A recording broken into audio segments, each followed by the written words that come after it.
सो बच्चों, आज हम एक बहुत इंपॉर्टेंट बात बताने वाले हैं आपको। और ये एक ऑनलाइन क्लास चल रही है मेरी। इसी में मेरे एक आइडिया एक बच्चे ने दिया, केतन नाम का स्टूडेंट यहाँ पढ़ रहा है। पॉइजन रेशो होती है कि जब किसी वायर को हम खींचते हैं। जैसे मैं आपको थोड़ा स्क्रीन पर दिखाता हूँ, ये आप देख लीजिए 1 मिनट। जब हम किसी वायर को खींचते हैं तो उसकी लेंथ बढ़ जाती है, लेकिन उसका डायमीटर कम हो जाता है। तो पॉइजन नाम के साइंटिस्ट थे, साइमन पॉइजन। उन्होंने पॉइजन रेशो नाम का एक फॉर्मूला दिया, उसका सिंबल था सिग्मा। और उन्होंने कहा कि जो लेटरल स्ट्रेन होती है, मतलब डेल्टा डी अपॉन डी, उसका रेशो लॉन्गिट्यूडनल स्ट्रेन के साथ जो होता है उसको हम पॉइजन रेशो कहते हैं। तो पहला सवाल मेरा ये है कि बच्चे भूल जाते हैं कि किसको ऊपर लेंगे किसको नीचे। मैं भी भूल जाता था, मेरी बहुत पिटाई भी हुई। तो इसका सॉल्यूशन निकाला हमारे स्टूडेंट ने। यस केतन, बताइए क्या सॉल्यूशन है इसका, याद कैसे रखेंगे इसको?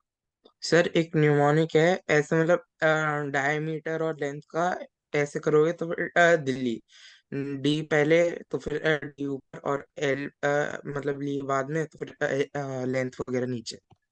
तो देखिए, केतन का जो फॉर्मूला है बहुत जबरदस्त है। मैं जब 11th में था, मैं कई बार पिटा इस चक्कर में भूल जाता था। तो मैं क्या सोचता था कि डायमीटर ऊपर और लेंथ नीचे। तो जब हम एक्सरसाइज करते हैं तो हमारा डायमीटर बढ़ता है, लेंथ नीचे को बढ़ती है। तो डायमीटर ऊपर मतलब चेस्ट बढ़ रही है हमारी, तो ऊपर लेते थे। लेकिन केतन ने इससे बढ़िया बताया, दिल्ली दिल्ली दिल्ली, मतलब डी ऊपर लेंथ नीचे, लेंथ बाद में। तो डायमीटर वाला ऊपर आएगा, लेंथ वाला नीचे आएगा।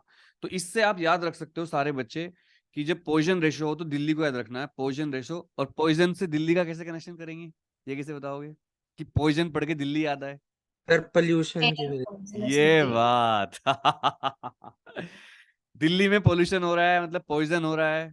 और पॉइजन रेशो मतलब दिल्ली रेशो, मतलब दिल्ली diameter strain upon longitudinal strain. लेकिन डायमीटर स्ट्रेन नहीं बोलते, क्या बोलते हैं बच्चों? Lateral strain.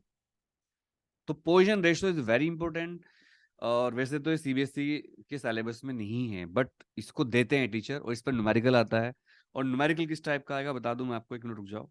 जैसे न्यूमेरिकल ये आएगा, आपको स्क्रीन पर दिख रहा होगा कि एक वायर है एल, 1 मीटर लंबा। उस पर फोर्स लगाया 10 न्यूटन का, उसकी लेंथ बढ़ गई 1 सेंटीमीटर। उसका डायमीटर, उसकी रेडियस कम हो गई 1%। तो बताओ पॉइजन रेशो कितना होगा? और पहला डायमीटर दे देंगी। तो इसमें आपको कुछ नहीं करना, ऊपर आपको लेटरल स्ट्रेन लेनी है और नीचे लॉन्गिट्यूडनल स्ट्रेन लेनी है, और आपका आंसर आ जाएगा। बोलो, सबको क्लियर हुआ? यस और नो? निष्का बोलो। Yes sir. Yes sir. तो बच्चों, इस तरह से आप इसको पढ़ सकते हो। Thank you very much.